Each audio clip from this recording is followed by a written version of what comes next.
fucking speakers not. Hey.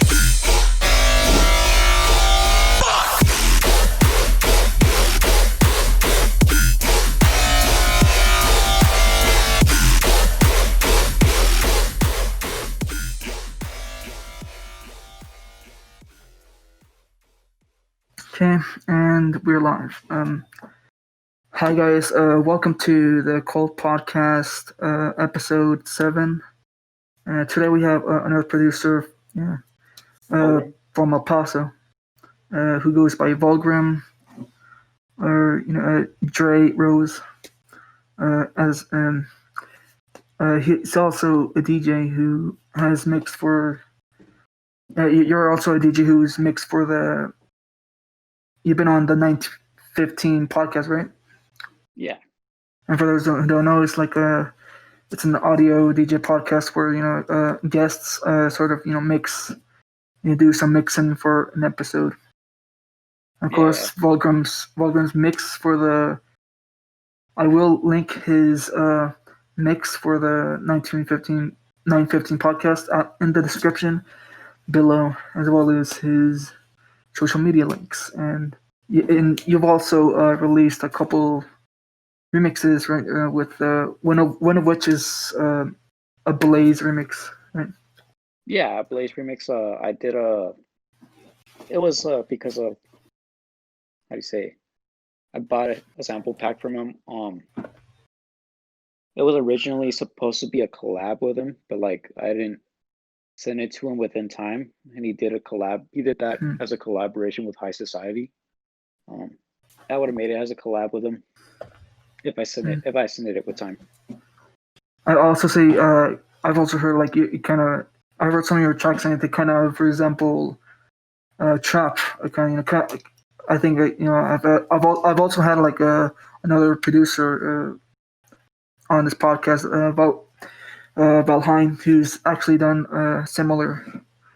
He does similar type of music. Yeah.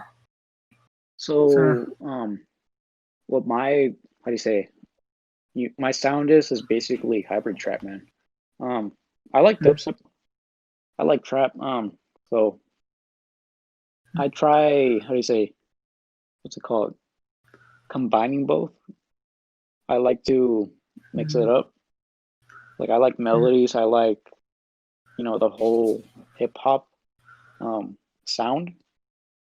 But like, with dubstep, like I like to take the sound design, beyond a lot of things, I have a new track coming out. I sent that one to you. It's called F.W.Y.H. Supposed to be coming out this month on the 25th on Dark Motive Records. Yeah, but also is Dark. I assume like you're signed to. Are you signed to like Dark Motive Records? Yeah, I am. Do you want to talk a little about it? Yeah, definitely, man. So Dark Motive Records is basically a LA-based label. Started in LA. I was recruited within the beginning of the end of last year. Believe it or not, I haven't had a single release with Dark Motive, man. So I get very timid with like releasing things. There's a lot of critics in the industry. Sure. But the team itself, I've gotten to know them like throughout the whole, a year, maybe like a year and a quarter. They're more than just a label. They're my family, man. Other than that, they really have support from Say My Name, Bilo, Gravedigger, Right 10 too. Yeah. Yeah, dude. We had a guy named Trap the Kid. He has this he has a remix for something to smoke. He remixed Right 10's track with Bucknero. He made like a VIP edit. Right 10 plays it at all of his shows, man. Yeah, I've heard of it. Yeah, Right 10's kind of like a big dude in the El Paso dubstep scene. Paso scene. Yeah, man. Yeah. Yes, He's sir. been a really big influence. He's one of the influences that drove me to strive harder. And are there any other influences? Throughout my early life, I still like my very, very early influences. Well, I mean, influences that kind of drove you to It's make music. honestly, it's everybody still would be Skrillex, man. Honestly, Yeah, through that whole Skrillex. dubstep era, then dubstep and trap started. How do you say? Evolving like throughout the years. Mm-hmm. Now we got like new different artists, like in the new different artists in the industry, creating different subgenres or making new subgenres. Um, Yeah. One of my other influences were like Flostradamus, fucking Yemi 2. Who else? Who else? Fucking Gravedigger, man. That that dude's my idol. Hmm. That man's my idol. Um, from aside from producing hybrid trap, I also produce raw trap, kind of like hard style, but like with a bit of trap. Also, I've also seen like because there doesn't really seem to be a lot of tracks on your SoundCloud. Is it have you started like producing this year? Honestly, ever since the pandemic started, I have, man. Like Hmm. the last show I played was for Gravedigger when he came to El Paso, which was like February 22nd. Hmm. That was the last show I played with, and it was with Wasted Presents and Ascension Collective. I guess I'm kind of asking like what at what age did you start like mixing? 5. 5 Mhm. or like 5 years old? 5 years old, brother. Yeah. I started that DJing when I started playing the drums at 5. Yeah. My biggest influence in life were my parents. My dad was a drummer, and my mom, she was into the early stage of techno music. Hmm. Growing up from that really influenced me a lot musically. Um, Hmm. I played drums for quite a while. I still play drums to this day. Everything that evolved throughout, my life was all drums, man. Hmm. And throughout, I even did in high school, man. I even did in high school, middle school as well. I did Hmm. all 3 years. I was in symphonic band. Yeah, I didn't get to go to honor band nor jazz, but I also did do band in high school, freshman year, and then that's when I decided to take, how do you say, I started freshman year after I cut off band and I started taking the producing game serious. Hmm. That's when I started taking producing serious. When I started producing, I was like 13 years old. That was during, I want to say 7th grade. Yeah, 7th grade. Yeah, So like what year was seventh seventh grade. grade? Well, let's see. I'm 22 years old. I think it's like 2015. I want to say 2015 or maybe 2013. I don't know. It's been a while, man. Huh. Did you release your tracks as well, or No, did it you? was it was more like a hobby at the time. Hmm. It was more like a hobby at the time. When I started putting out tracks was right at high school. I used to I used to produce Big Room when it's like when it was Hmm. banging, Hmm. Yeah. when it was still a thing. Well, I mean, it kind of still is a thing, Yeah. but It it's was. you know, Yeah. Especially I think back in 2013, I think 2013 was kind of the peak of the big rum scene, yeah. unless I'm wrong. Hmm. Big, I used to yeah, have a Mark. I used to have a track called Invaders. That show was it was Big Room. Um, Hmm. The only thing that was live in those tracks were the claps. Claps. When I started producing it, it was nothing but loops, man. But then, plugins started becoming a thing to me. Savant, Yeah. Serum, Massive, a lot of those things. Right now, I run FL Studio. I'm still trying to transition to Ableton. Yeah, same. I'm still trying to get the hang of that because like the whole interface is a little bit intermediate for me. I don't think it's too hard. If you like, through If you YouTube know what you're tutorials doing, and kind of like, well, some of the interface in the actual software kind of reminds me a little bit of FL Studio, but like it's just like the drawing platform. The whole mix and mastering bars is what confuses me right now. yeah, I think even the controls too. Like the controls are slightly kind of like different the keyboard. too. Yeah, it's okay if it's okay for everyone to kind of try out making dubstep for the first time, and In a you different kind of DAW. yeah. If you become big, I guess at some point when you have money, I think it wouldn't hurt to kind of invest in buying.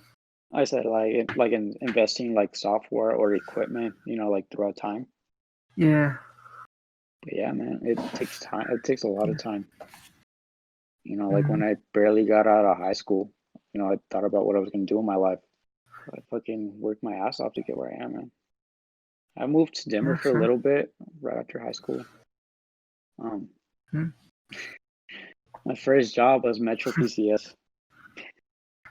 Metro PCS. Well, I'm originally from Denver. I was raised here in El Paso for the majority of my life. I moved here when I was like 4 or 5. Like you moved to Denver at 4 or 5, or no, like I was born in Denver, brother. Oh.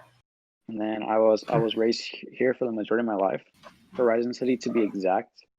And you moved back to Denver, and right after high school for like about a year. Yeah, about a year. And what was the reason, like for job purposes, or Just wanted to get away from family, man, for a little bit. Like a getaway for family?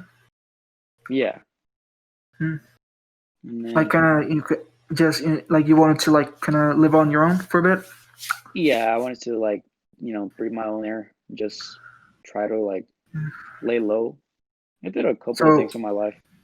Like was it like family problems, or just the or not really?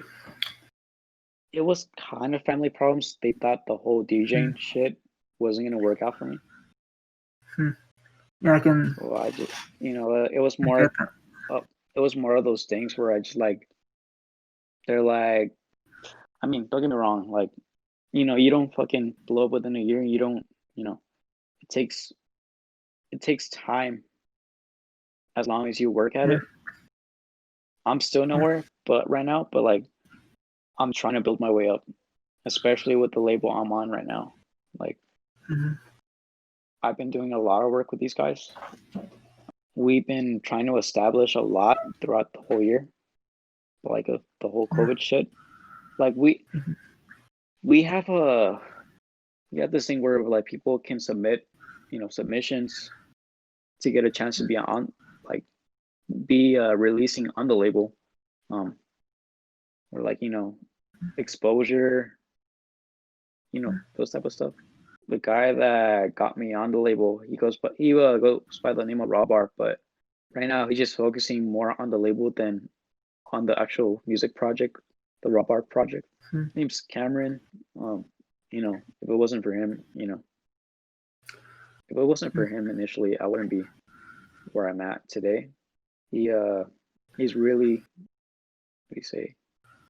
What's the word for that? He's put in a lot of work for this label, man. This label has gotten a great amount of support. We're at 1,000 followers already on SoundCloud, the Dark Motive label, and we finally have a we finally have a platform where the label can release our records on all platforms under our names. Does the label plan on expanding right now? Yeah, we're planning on expanding it. We're just well, the other day we were talking about well, me and Cam were talking about how you say where I can start looking into the submissions and I can start giving feedback to artists that need help, you know. And then, we have once shows start blowing up, they're gonna have me to play shows, start marketing and all that stuff. I've also seen like is SR Media SR the Media same thing, or is is my it management. He's another? also one of my best friends. His name's Steven. He's also my photographer. Like me and him, we go way back. We go to when we both joined Wasted Presents. Me and him go a lot back, man. Like honestly, I haven't talked to him in a while though. That's the thing. Like we haven't talked in a while because of the whole pandemic. Does work. And he's like, does he happen to be like kind of the, the back? Does he happen to be your backstage photographer? Yeah. Something like that. He's recorded a couple videos of me. He recorded me for Gravedigger. Other than that, so the scene in El Paso, that's something that I kind of want to talk about. Like, I used to be in well, honestly, you want to know something though? Crazy. I'm sure I had like 5, 6 different names as an artist. Aliases or. Like interesting. Well, Dre Rose is literally kind of like it's my ego name. It's literally the name I started off. My real name is Andres Jose Madrigal Hernandez. So I shortened it out to Dre and then Rose. I just use that as the names that people can call me, like personally. But after that, fucking what's after that? Hot Shot. I used to be called Hot Shot. Hot Shot. And then right after Hot Shot. Right? Yeah, right after Hot Shot was. I stopped being Hot Shot because people used to making fun of my name. They used to call me Shot Shot. Shot Shot. They call me Cha Cha because like one time I got really drunk. Oh. I went on my buddy Legit Alpha's tour. We were in LA. He was gonna bring me. We did a collab remix together of The Weeknd, Might Not. So the whole beginning of playing shows, I was in a duo called Terror Grave. I don't know if you know a guy named Ko. Ko? Yeah.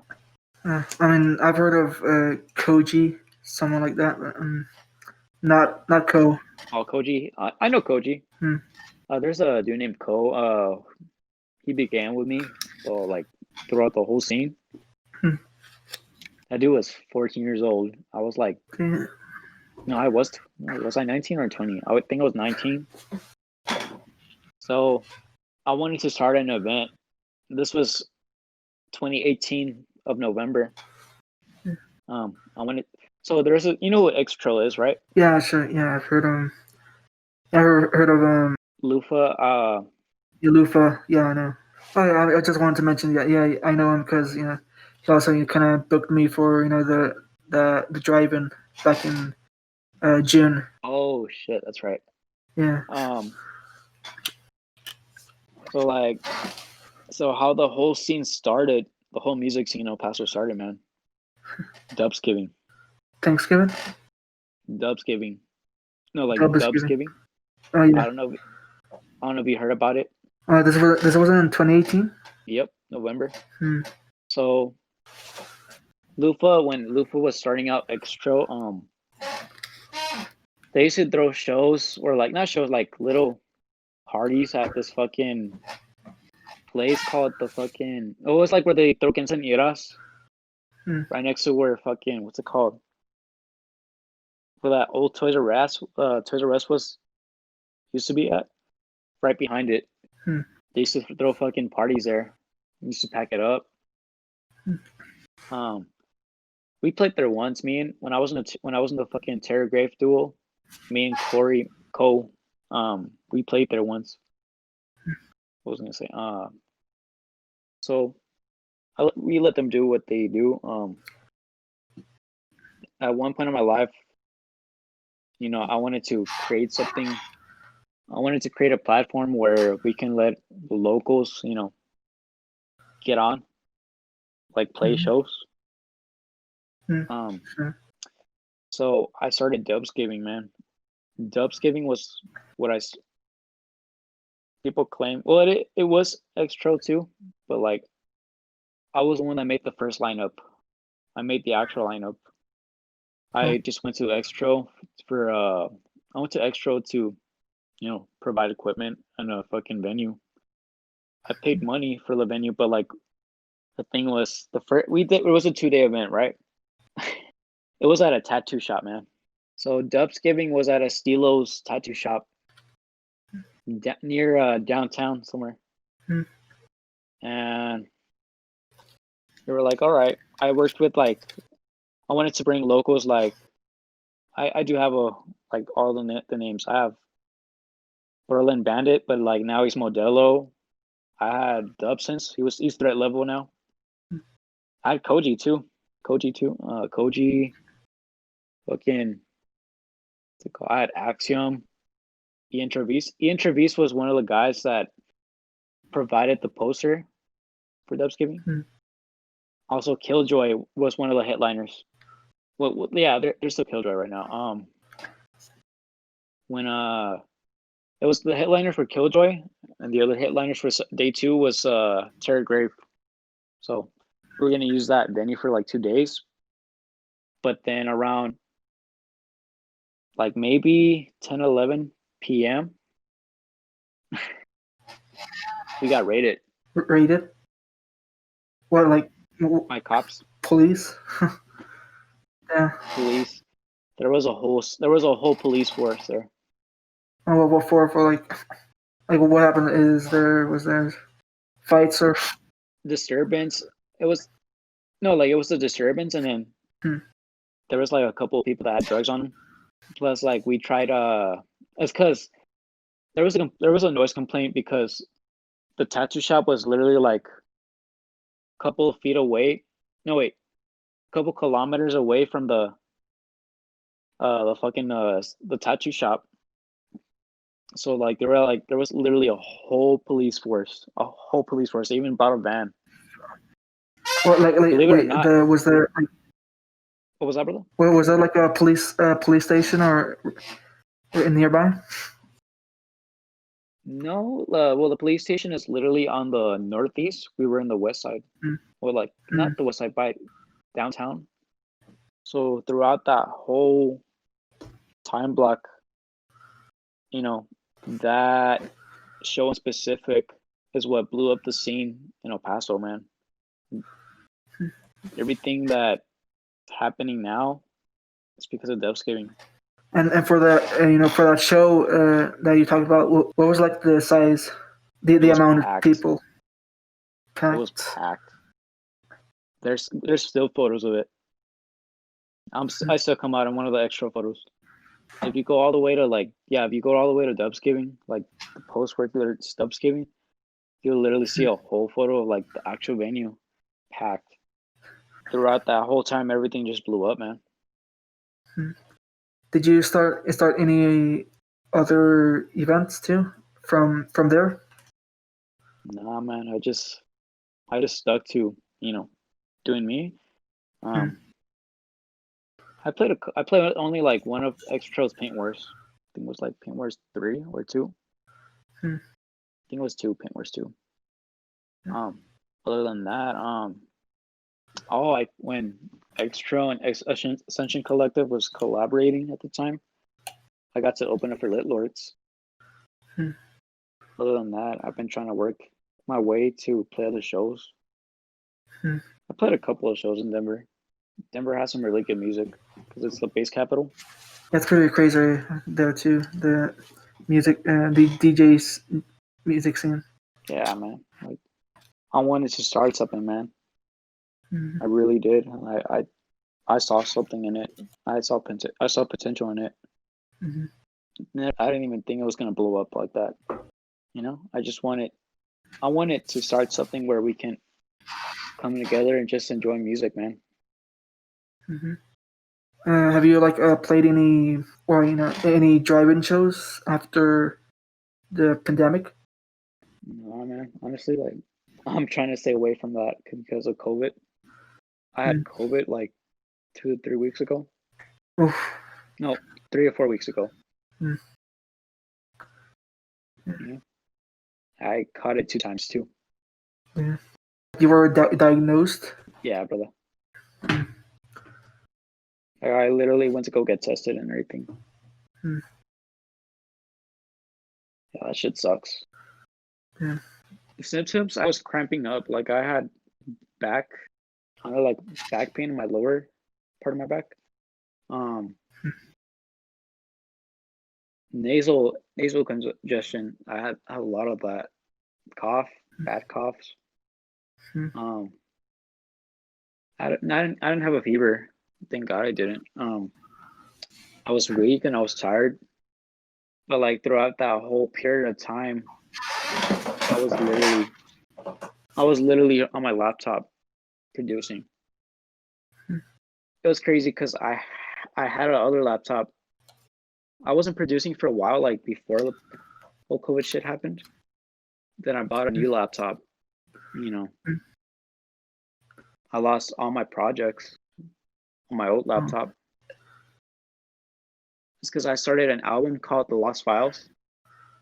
So anything that's in the Lost Files, those are projects that never made it. Well, so what happened with So that one, the old laptop? the hard drive fucking died. Uh, Not the, died. It fucking the drive? melted. Wait, like it I had it in melted? my truck for like the whole day. Oh, damn. Yeah, don't never do that, brother. Never leave your laptop in the heat. And also don't lose keep it in the car. Anyways, like if you're in a parking lot, because I mean, Yeah, because shit gets stolen. So, no, yeah, man. That's why on the truck that I have, it's yeah. got a canine alarm system. It locks itself within 30 seconds. Hmm.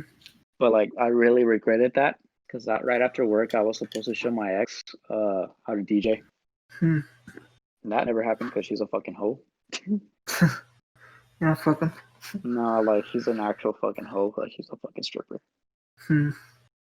Yeah. If anybody's watching this right now, like, do not date a stripper. Do not date a stripper. Yeah.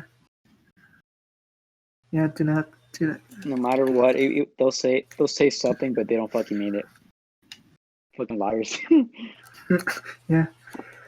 Yeah, the Cult Podcast does not condone dating strippers, guys. Yep. Yeah. I'm pretty sure you know Friendly Fire. What I mean, Friendly Fire? Yeah. Who's that? Derek, you don't know who Friendly Fire is? Friend the Fire? No, Friendly Fire. No. He's played for Borgor with SMG. We also played a couple of shows with fucking Wasted, but like that's his ex too, Oh. which is a little bit crazy. Yeah. Other than that, Stay away from those people. yeah, I try to stay away from that, man. Yeah, I don't know. I don't know what I was thinking in my head, but like overall, Yeah. you know, the overall thing is you want to be happy. You know, like here's the thing. You want to do something in life. You want to do something that makes you happy. You know, you go for it. You don't look back. Mm-hmm. If for this is my this is my fucking words to like beginning producers right now. You want to fucking you want you start it, don't stop. Don't stop, even if it takes you long. It's a process. the longer you hold on to it, the faster you're gonna get better at it. You know. Yeah. Yeah. So is it consistency is kind of key part of this. Yeah, Producer. consistency is key. Yeah. You know, don't rush the process. Stay true to yourself. Stay true to what's in your guts. Most importantly, like, never take shit from anybody, you know? Yeah. I mean, don't get me wrong, constructive criticism is a good thing, but it can also, destroy your mentality a little bit. Yeah. I've been told so many times, like, I've been criticized constructively, like, in the past before. The thing is, I stay true to myself, you know? Yeah. Not everything has to be perfect as long as, you get something done. Yeah. Oh, the most important thing is never let your ego go. Never let your pride get before your how do you say it? Get in front of your ego. Yeah. Because that's what happens with a lot of producers that are like coming up. I've had serious talks like with Bilo. I've had serious talks with Bilo. Because a lot of these producers that fucking on the come up, they're a bunch of assholes. Mm-hmm. Some people just think they're the shit. A lot of my friends always tell me, they're like, "Oh, Trey, please don't change your personality, man. Please don't. Oh, Drake, don't. How do you say? Don't change your mentality. Keep your mentality like this. Protect your mentality. Stuff like that." The thing that I want to like work on is being eminent. Yeah. I want to be remembered. I don't want to be that one dude that's like, who thinks that he's the shit all the time. Yeah. Everything I do is because I love I love writing music.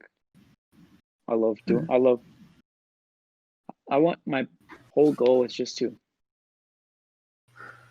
I want people to remember my music, and I want people to feel or like, have emotion from my music, Mm-hmm. That's why I also like writing melodic stuff. Yeah. I don't know if you heard that one of my tracks, Just Love Me. It was originally supposed to be a collaboration with this rapper called What Good. He made the track for he did a track with Tasaki called Relate. Never made it because my laptop gave out. That would have been a really good collab. I would have released that on the Motive. Sure. But that track was originally supposed to be a collaboration with What's Good. When I got in contact with him, I literally bought how do you say, it's because, like, how you pay rappers to do some vocals. Yeah. I paid him to do one. Hmm. So it's just like with Milano Ladon. Hmm. He charges for vocals as well. And that's the problem with people nowadays who think everything's repetitive when you can do so many things. Also, another idol of mine, Murata. Yeah. That dude's crazy. Yeah, I've heard of one of his most recent tracks. Well, yeah. Crazy as 3 days before he was releasing his track got leaked. Oh, really? Yep. Yeah. What was it like on YouTube? It was on YouTube, man. Yeah. And well, I also kind of want to speak on something related to this topic. Like, do you like kind of like what is your opinion on this? What do you think of this leak culture? Honestly, leaking the music. Honestly, man. Yeah. Like, don't get me wrong. Same thing has happened to Skrillex. Like, I don't know how many times, like multiple times, more than multiple times. But Skrillex is cool with it because he's overrated. He's not overrated in my eyes, But I feel like if something's not given to you, you didn't leak it, Yeah. Because people cannot like also ripping. It's the same thing with ripping. And I know from experience because I had a little confrontation with Bilo when I ripped F.W.Y.H right before it was released, man. That's something that but we built a really like a mutual understanding of each other. He gave me the same thing. He told me, "Hey, brother, you shouldn't be doing that, like leaking music that hasn't been given to you." Yeah. That's the way I see it now, man. Like it's just like if someone gives you music, don't leak it. Yeah. I feel like that's what these people did, and it's out of respect, man. Respect. Because people put a lot of time and effort on their music. Yeah, I think this goes for kind of don't leak music, kind of for tracks that are specifically from Patreon, but for like. Oh yeah. Also, the same thing like goes on Reddit. Yeah. Everything gets leaked on Reddit. Like I've seen it before, honestly.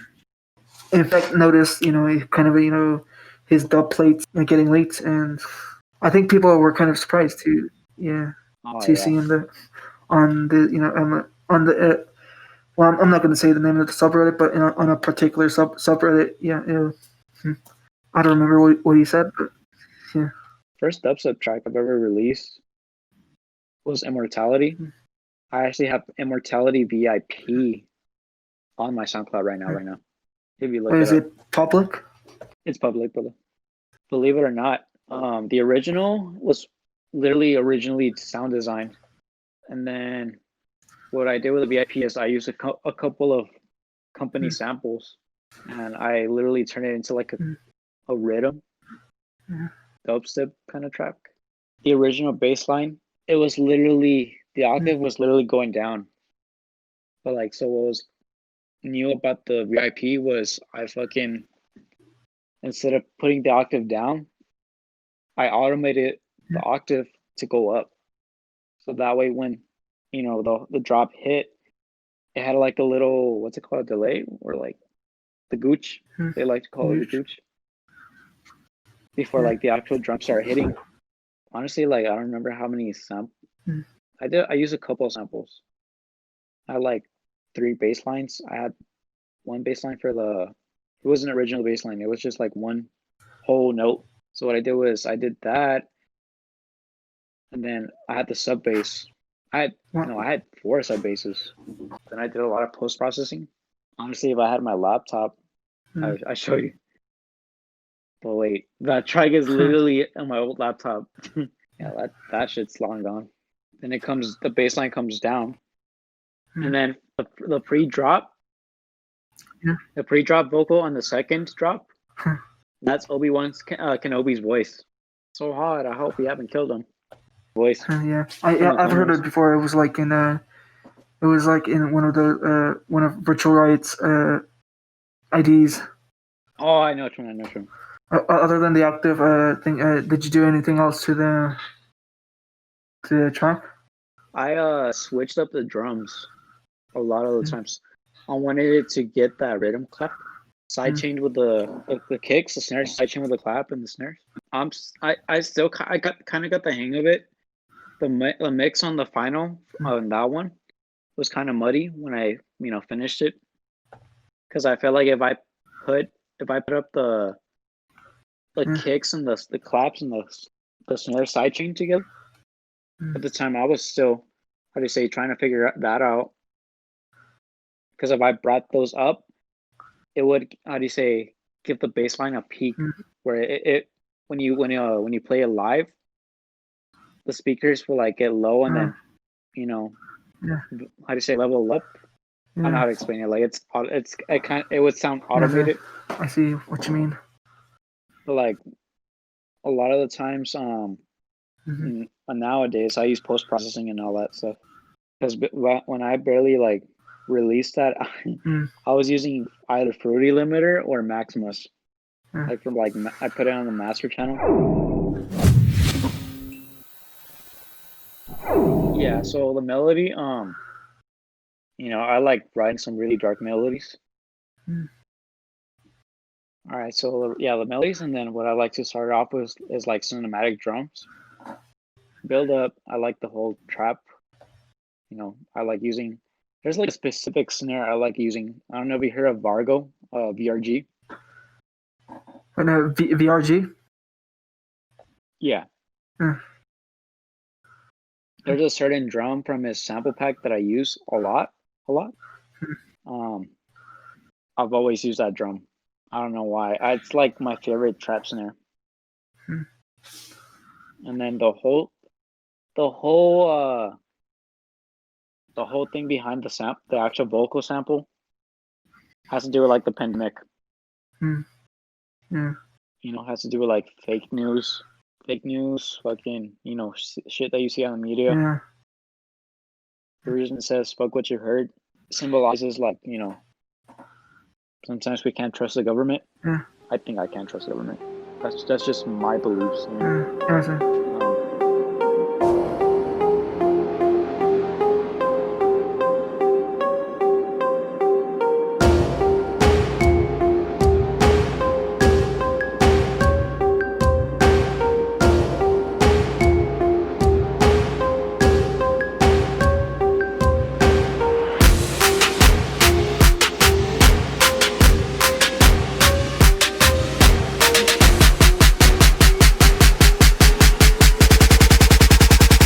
What you heard.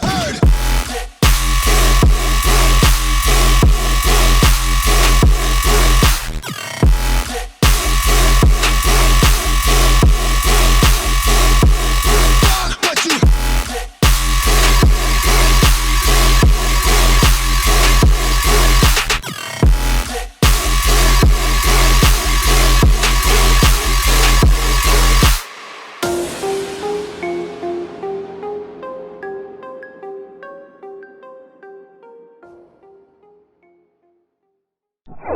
What's crazy is I found out a lot of shit. I did a lot of research.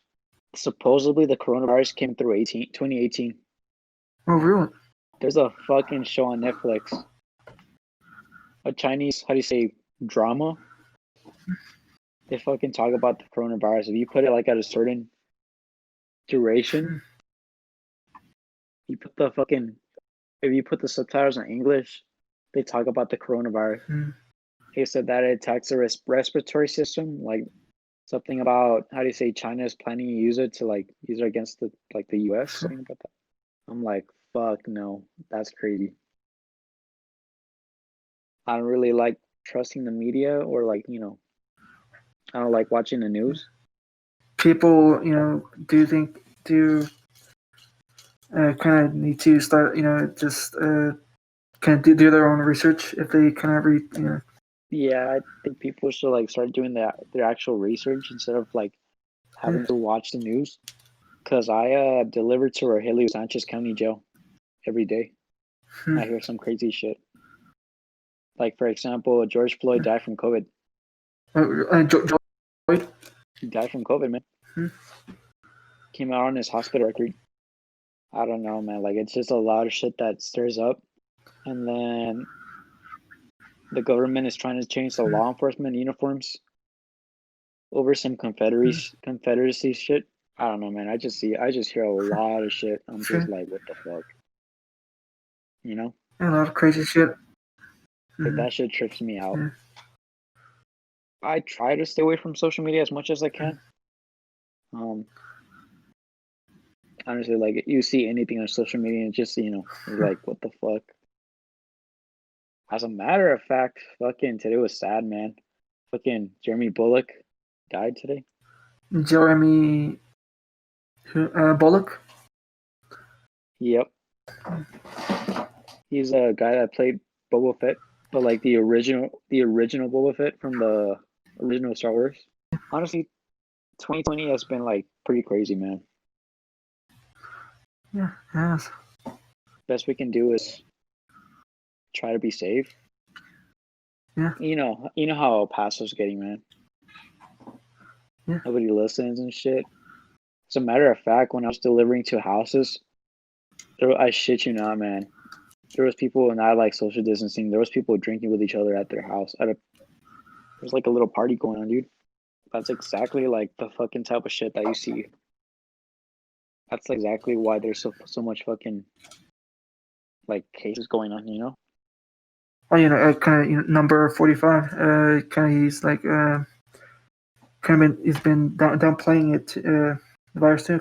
So kind of, I guess, in sort of way that contributes to the rise of cases. Yeah, man. Yeah. The whole presidency shit. Yeah. And fucking China's bullying us. It's a lot of crazy shit, man. But that's the thing, though. Like, I don't let that stuff get to me, especially like I try not to let it mentally hurt me.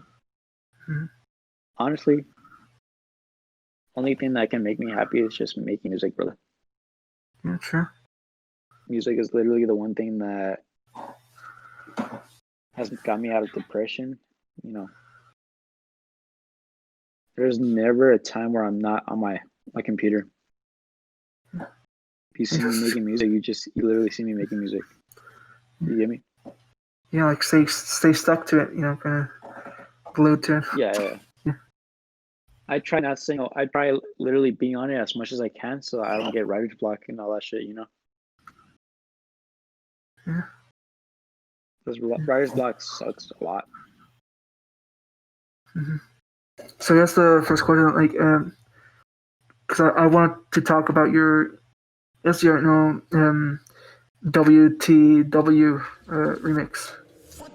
I actually really like the drop there, and you kind of sorry, What They Want remix.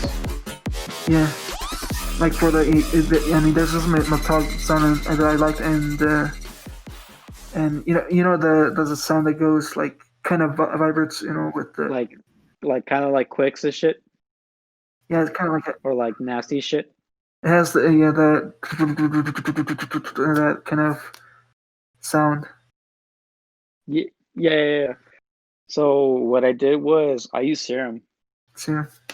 So yeah, I had a preset I bought from Rocket called Rocket Power Sound. Yeah. The preset was called Skrillly Metal. Skrillly Metal. So what I did was I put both of those wavetables, but like I positioned one of them maybe a quarter.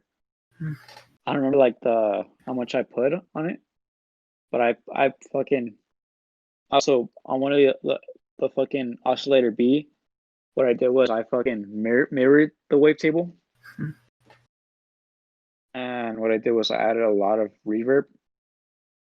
And fucking what I did with to shave out the wavetable was I literally, I did an oval shape so that way when it's like hitting, I put it at one half, I believe, to accomplish that. Yeah.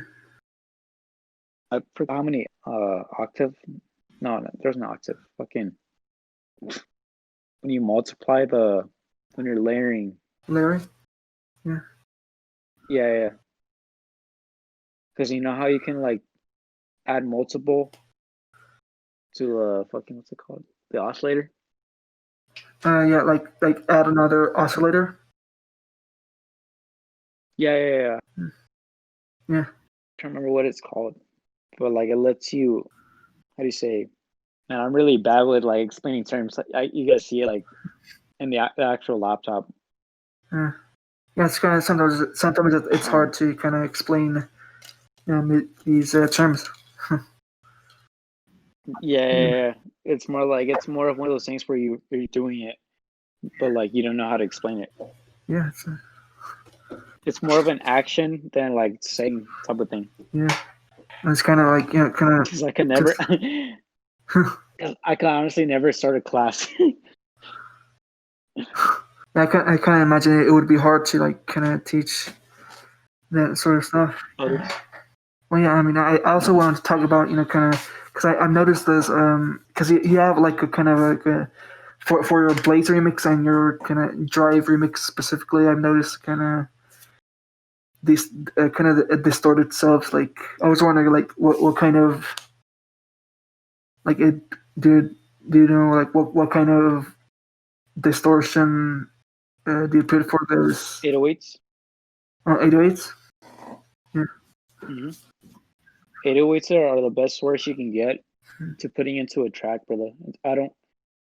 It depends. So like what I the majority of the time I use 808s. But a lot of the times I consolidate the 808s so they don't sound too distorted. Mm. I either I place it on I place it on one channel, and what I do is I fucking put it in Fruity Limiter or a fucking actual OTT. Yeah. So that way they don't sound too fucking distorted and shit. Yeah. But like at the same time, I also automate the fucking 808, but like to where the point where you can hear the kick hitting with the 808, you know, for the drive remix. So what I did was I used a one shot. I used a metal sound. Forgot from what. It was from a sample pack. So like those rapid, you know, fucking that rapid gun shit. That was from a sample pack. So what I did was I automated like a triangle shaped. Mm-hmm. I automated to a triangle shape, and I put it in a certain pattern where it doesn't like sound like it's cutting off too much. And then I layered right under it. I put the 808s. Mm. I learned this from Krauf. I don't know if you know who he is, Kropp, something like that. Because so like what he does is are you talking about like a crow? Yeah, Kropp. Yeah. So yeah. I've seen some of these tutorials too. So like what you want to do is like you want to automate your kick and your 808 separately a little bit. But like you want the kick to come in first. You want to peak the 808 under it. But like you don't want to peak it too much, you know what I mean? Yeah. Because otherwise it would sound like it's gonna come in too late. Mm-hmm. Drum wise, I like the punchy shit, man. I like to add some really punchy drums. I think Barely Alive also do kind of this punchy drums too. Yeah. Their music recently has been kind of adds to the. Honestly, I really like their vibe, dude. I like the whole the 80s type of shit, like the synthesizers they use. Yeah. Kind of like cyberpunkish type. Mm-hmm. I like that shit. I really do. I'm saying they even did the. Well, I mean, I think you've seen the synthwave tutorials, right? Yeah. Mm. Didn't he do like a sample pack as well? Yeah, they did a sample pack. Yeah, they kind of for Splice. Yeah, they did one for Splice, and of course, they also released the demo track. The kind of. Oh, that's right. I did see that video. Yeah, I mean, I like. Well, to be honest, I think that recently they've done kind of gone out of the dubstep and into this choppy thing. I think the Weeble Wobble is kind of, or is it? Yeah, Weeble Wobble is like is kind of out of their style. Kind of, and it's not really growly, but I mean it's interesting to kind of see them just step out of their style a bit. But I mean, yeah, overall the 80s vibes are kind of, yeah. Speaking of Barely Alive, I think another aspiring producer that stands out to me is like Voltra. Oh yeah. I like his style. And I like that stompy rhythm. Not stompy rhythm, but like it's fucking metallic, you know? Yeah. That stompy metallic shit. Any other questions, brother? What are your like favorite VSTs and plugins to do? So like when I produce hard trap, I use Savant. Silent one? Yeah. Silent, I use that. So like for that screech, I literally all you do is you're just using you're turning down the decibels to 0, like -0. but like you want to like put a lot of reverb into that shit. Yeah. But like I try not to produce hard trap as much as I can because it's literally the same screech you hear on all tracks, you know. Yeah. I'm trying to get face plant. I'm trying to get my hands on face plant. Yeah. Serum, OTT. What else? Autotune. I like autotune. I'm still trying to figure out that one. Autotune, like Fucking. Yeah, that shit's a little difficult because I like fucking recording vocals. Oh, with this shit. My other mic right here. like wait, do you record your own vocals or? I whenever I'm like doing a mix, I like recording like I like say like, hey guys, this is Vulgrim. You guys are listening to this. Yeah. Intro. Or if I'm just like in the mix live, I like using it. But other than that, I haven't really. I mean, well, I'm starting to get into autotune, so like I'm trying to figure out the whole configuration of how it works. I was gonna say other VSTs. I like fucking Massive Yes. because of like the whole Murata shit. Yeah. Murata uses Massive. I'm still trying to figure that shit out Yeah. It's been a while. because he makes some pretty he makes some pretty, how do you say, gnarly shit off of Massive. Yeah. I think it's actually been a while since I've used that, but I mean, I might go back to it, Massive for a bit. And then I like Sakura. I'm not gonna lie. Sakura has some pretty good presets. I like the whole Chinese, how do you say, melodic shit. Yeah, Chinese instrumentation. Some of that. Yeah. Kind of like some Shinobi type of Yeah. shit. Also, what else? What other VSUs so I like using? Fucking. There's another one I like using. So when I started out sampling, I used to use what's it called? You can drag in an actual sample into it, and it literally play it out. What are you talking about? Like, are you talking about Harmer or? Oh yeah, Harmer. There we go. I haven't used that one in a while. Yeah. I fucking love Harmer. I used to use the shit out of Harmer, man. Yeah. To resample a lot of shit. Yeah, it's like kind of the resynthesis kind of it kind of gives you unique sounds from kind of moving it backwards, moving the sample backwards, stretching it, Reversing it, fucking. That shit is crazy, man. Honestly, that shit is crazy. Yeah, it is. The fact that you can do so many things with like the DAW. Yeah. Yeah, that shit's crazy. Yeah, like literally, like unlimited possibilities right there. Literally, man. It's like you can literally just fucking. You never know what you're gonna make, honestly.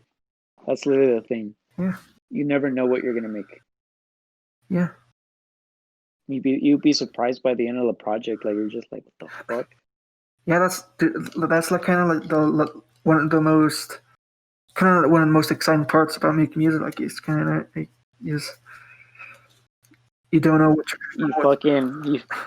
you find that fat noise and you're just like, he's like, fuck, man. Fuck. They're like gnarly. Yeah. Yeah. Yeah, man. Like throughout my time making music, like it's always excited me. Like there's so many things you can do with it. So many possibilities. Yeah. Yeah, even like that's why I like taking my time with that shit. Yeah. I did a couple of weekend I did a weekend remix for like a while back by myself. It was Heartless. I did a remix of Heartless. I haven't even released it yet, but like it's it's still trash right now. It's still trash because of the bass line. Yeah. I'm not gonna lie, the bass line kind of sounded like Blaize's old shit. Because like the whole distortion and all that. But like a lot of the times, you know how you can know like it's literally me if you're hearing Mhm. a fucking brass horn, because I like using brass Press horns. on. Yeah. I always keep my brass horns like at D minor. Well, you just like putting your wrist D minor or Yeah, I like using the D minor because like I like mixing a key when I'm DJing. yeah. Otherwise, if you like if you're out of key, it's gonna sound a little bit, how do you say, musty. Yeah. Yeah, I think It's kind of like this. It's kind of like the same when you're doing chops mhm. or like doubles. Yeah. Yeah, and I think the D minor. I think D minor and E are one of the few keys that kind of fit well with the club the kind of the right keys to play in the club. Like I think Barry Live Yeah, even did like in one of his videos like why you DJ or why your song won't get played in DJs, and I think it's it's also because there are certain keys that that don't play well with the. yeah. Hmm. I like using D a lot. Hmm. Can't remember what key Immortality was. Hmm. I think it's F. Yeah, I think Immortality was an F key, Hmm. F or F minor. Hmm.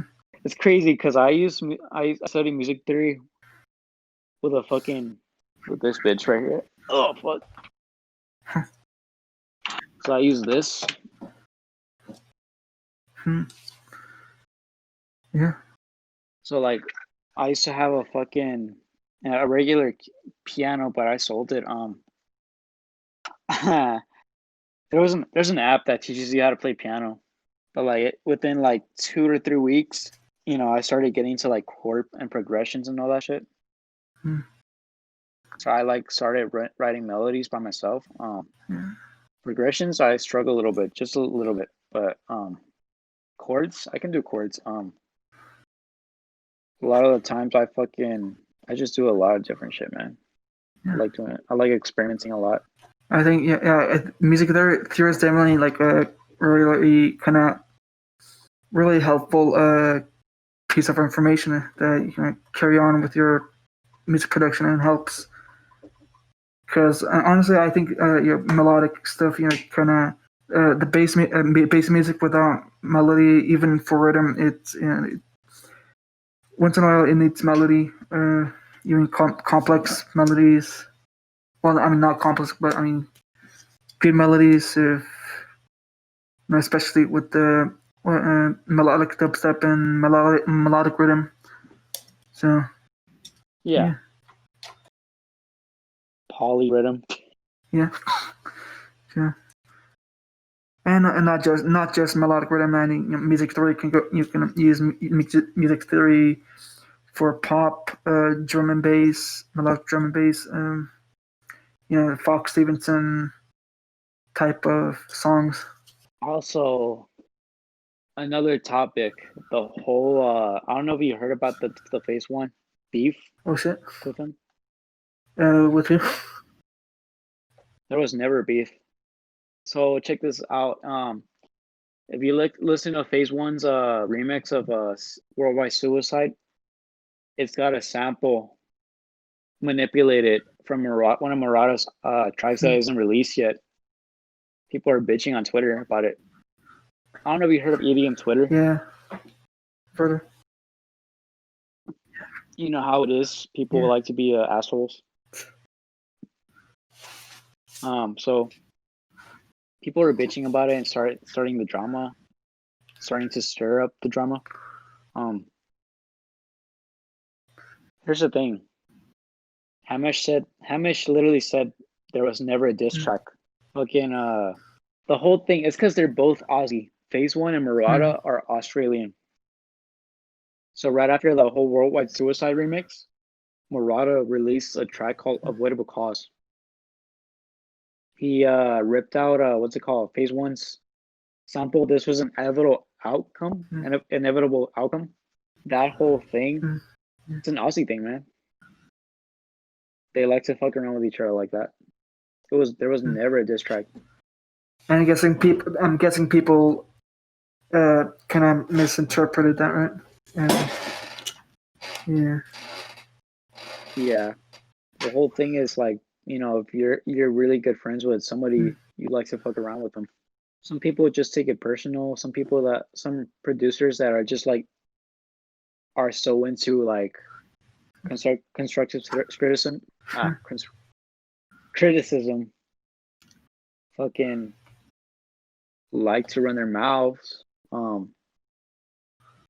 Just because of the whole, like they take so much pride into their work, thinking that.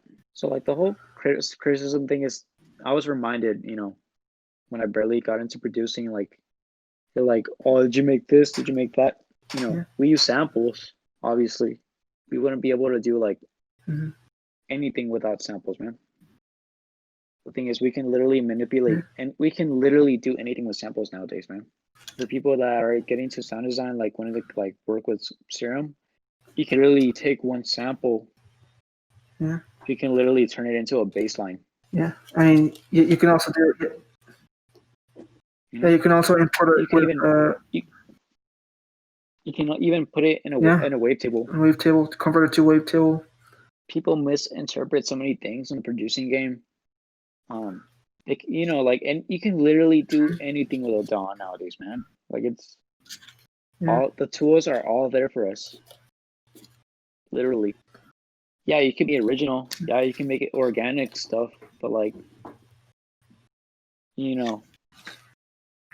if you're into like sound design, let's say you want to like, you have like a label release, right? They give you a deadline. What are you gonna do? Sure. And it's the same thing with Eliminate. He uses samples, but he does a lot of things with samples, man. So I watch a lot of his tutorials. Yeah, same.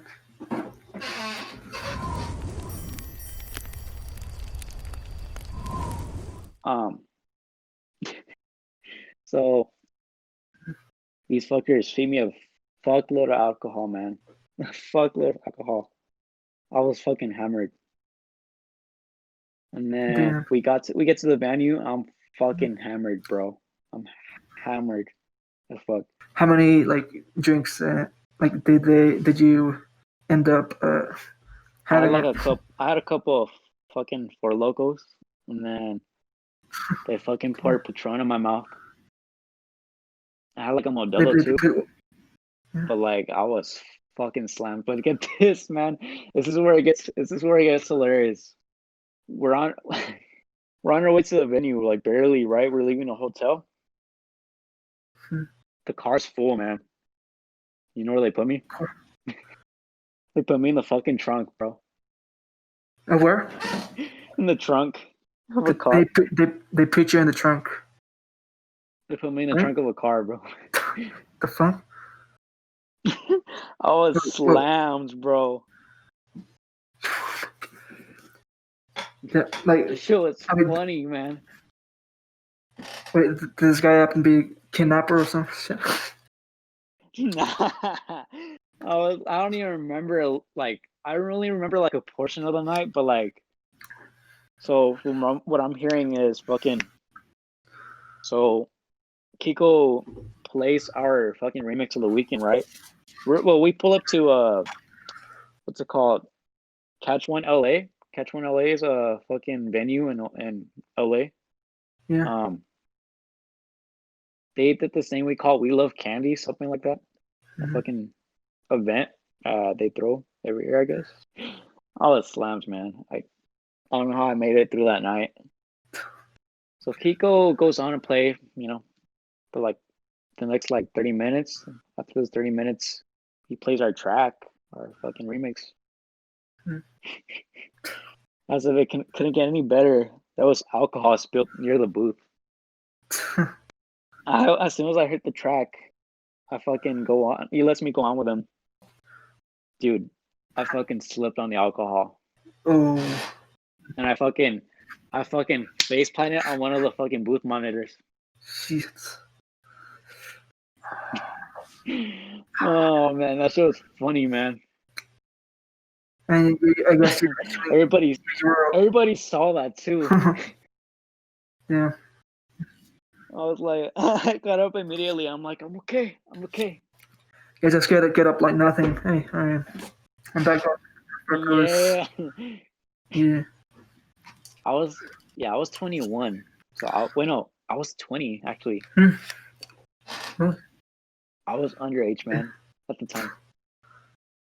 and there was like you didn't That's just run crazy. into trouble, right? No. Well, when we were on our way to LA, we were like we had weed, man.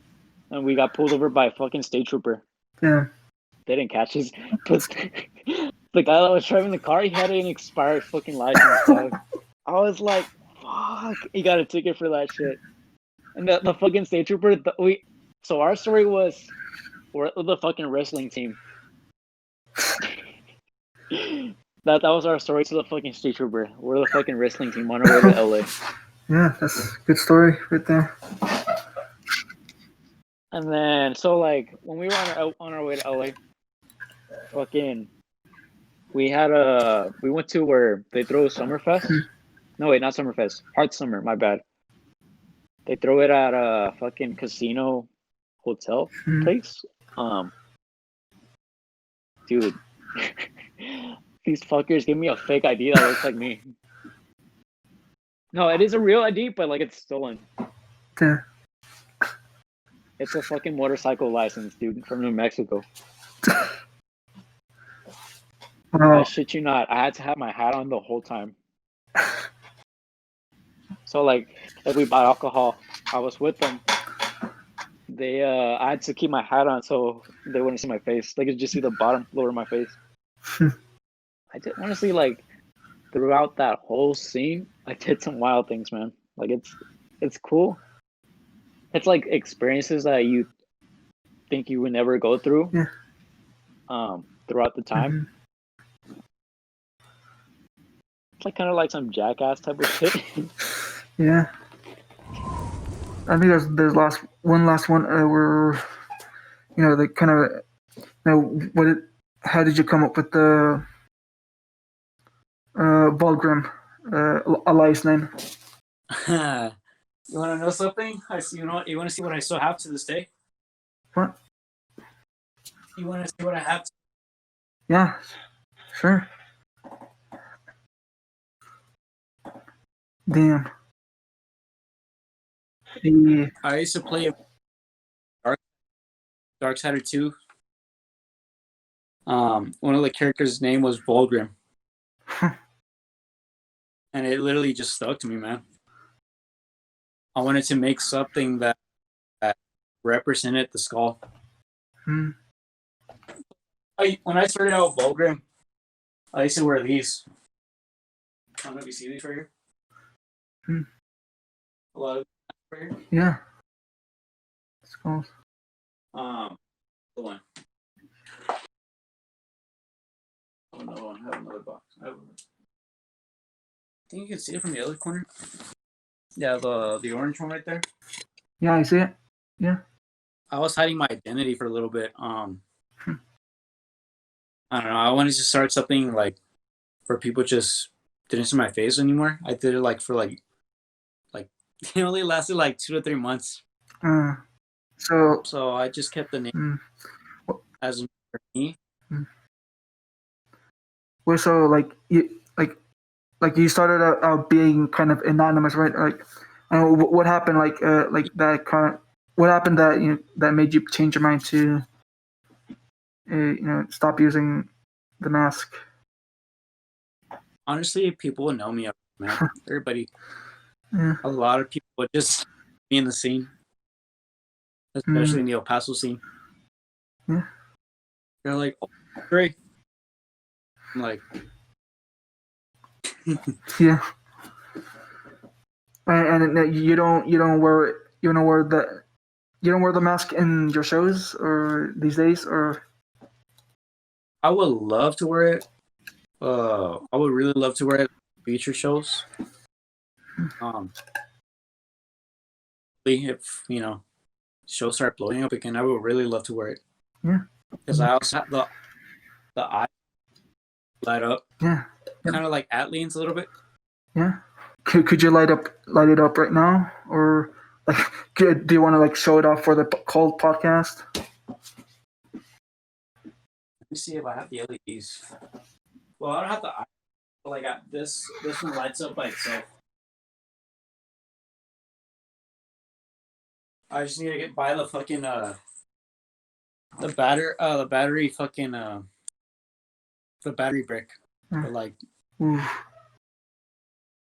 Damn. Yeah. So like what the mesh part is for is just to eyes, and then I usually wear like another mesh mask and underneath. What I do is I have the LEDs running through my ears from over my head, so that way, again, the LEDs are running kind of through my eyes a little bit, so that way it doesn't heat up in the mask. Yeah. It gets sweaty. That's like another reason why. Yeah. Yeah, it gets sweaty and like yeah.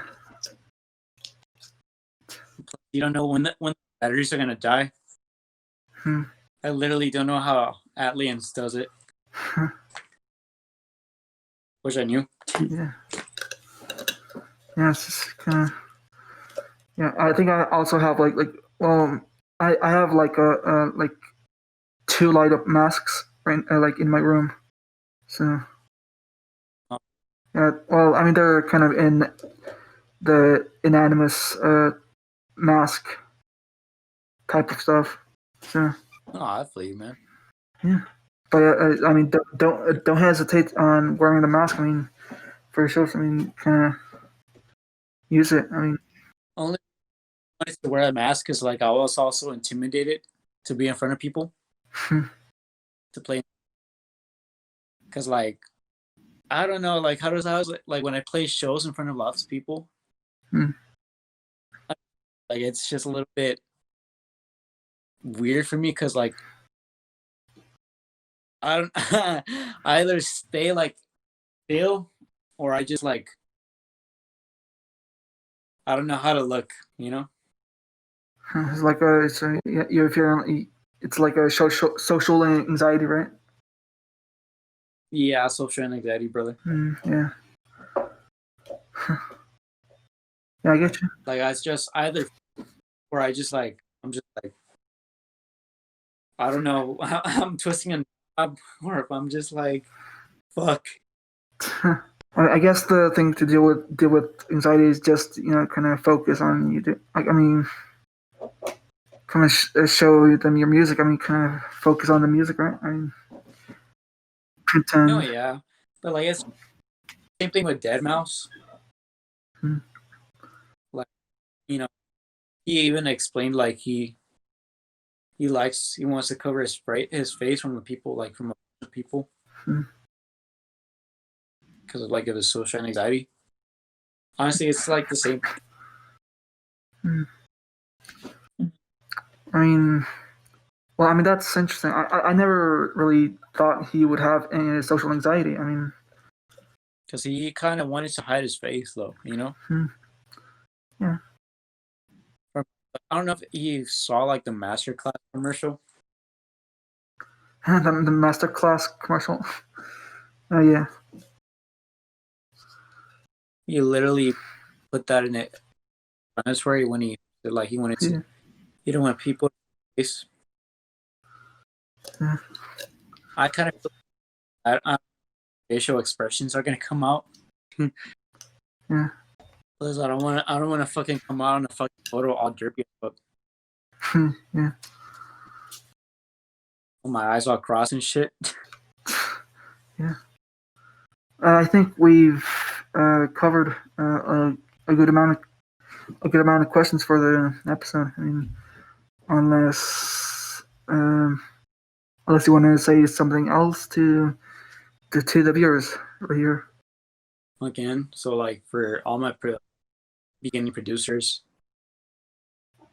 don't rush the process. Like I said, like millions of times. don't rush the process. Trust the process. If you feel like there's something in your gut that feels right, trust it. You never know if that one track that you have stored in your files, like if you ever release it, you never know it's gonna blow up one day, or it's gonna get played by somebody big. Because life is short, man. Life is short. It really is. You want to do the best you can to live your life. Don't live your life fast. Take that shit slow. Also, for creating a track, try to incorporate things that like stick to you, basically, like stick to you. Simply, don't rush finding your sound. Because if you rush the process, it's gonna sound, how do you say, repetitive, or if it's gonna sound like somebody else. Find that one that people are gonna recognize you. Find people with your own style. Yeah. The last thing I want to say, just be you. Yeah. Don't let people talk you down. Don't let people get to you. As much as you can to try as much as you can sticking to yourself. Stick to your gut. Yeah, man. You want to do it. So, be you. Be you. That's what I. Be you. Live life to the fullest. Don't rush the process. That was not a bad idea, to be honest. Yeah. Actually pretty good. Yeah, it's kind of been a thing I did for the last few episodes. Oh, for real? Yeah. The only thing That's fucking. Yeah. The only thing I want to do is kind of change up the chords a bit, for next episode. Kind of do some new chords for every episode. Yeah. Yeah. Man. Well, thank you. Man. Yeah, no problem. If you need anything, just text me, brother. Yeah, sure. Yeah, don't. All right. So thanks, guys, for tuning into Kult Podcast 07 with Vulgrim. And thanks for tuning in with guys, and we will see you. We will see you in the next episode of Kult Podcast. I don't know who, but peace. Hello. Thank you for watching another video of the Savant 2.0 channel. If you want to see more content, click here or here. Don't forget to subscribe for our daily memes. Bye-bye. See ya. Goodbye.